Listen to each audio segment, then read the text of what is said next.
عمرك حسيت انك درست انجليزي كتير او في حياتك؟ جرامر، فوكابولري، سنين كتير الدراسه، بس حرفيا لما بتيجي تتكلم بتحس انك دماغك فاضيه وما بتقدرش تقول جمله واحده على بعضها. النهارده جاي اساعدك واقول لك ازاي انا اتعلمت ازاي اقدر اتكلم انجليزي. كان اول يوم شغل ليا في الغردقه في فندق 5 نجوم، اشتغلت في الريسبشن الناس اللي مش عارفينه ايه هو المكاتب الاماميه اللي بنستقبل فيه الضيوف ونأكد فيه الحجوزات وهكذا، واحيانا بنقول عليه الفرونت ديسك. فالسائح جه واقف قدام الديسك عندي فقال لي ايه؟ excuse me there is a problem with my room, the conditioner isn't working. يعني إيه؟ في مشكله في الاوضه بتاعتي، التكييف مش شغال. ده اول يوم شغل، كنتش عارف النظام كويس، ورغم السنين الكتيره اللي انا درست فيها انجليزي في الجامعه وفي المدرسه، بس في الحقيقه اتلخبطت. عارف انا قلت له ايه يا صديقي؟ تخيل قلت له I'm sorry I will fix it. بس ده مش الصح لعلم. عارف المفروض نقول ايه؟ نقول لي I'm really sorry sir for the inconvenience.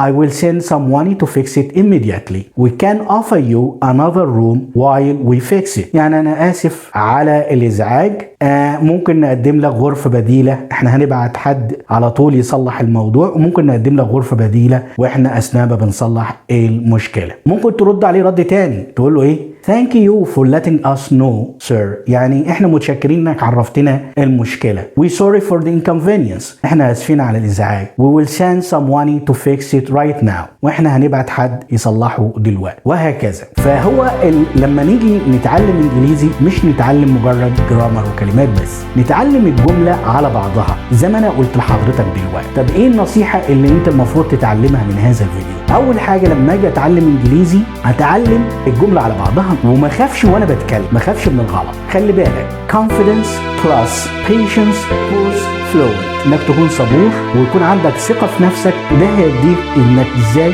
تتكلم انجليزي بثقة وبطلاقة كمان. النصيحة التانية انك تحاول تعمل شادوينج مع نفسك، يعني تجيب مقطع فيديو اجنبي مثلا لاي فيديو لاي حاجة، فيلم، اخبار، اي حاجة، واحاول اكرر الكلام اللي بيتقال في الفيديو. ده هيساعدني في ايه؟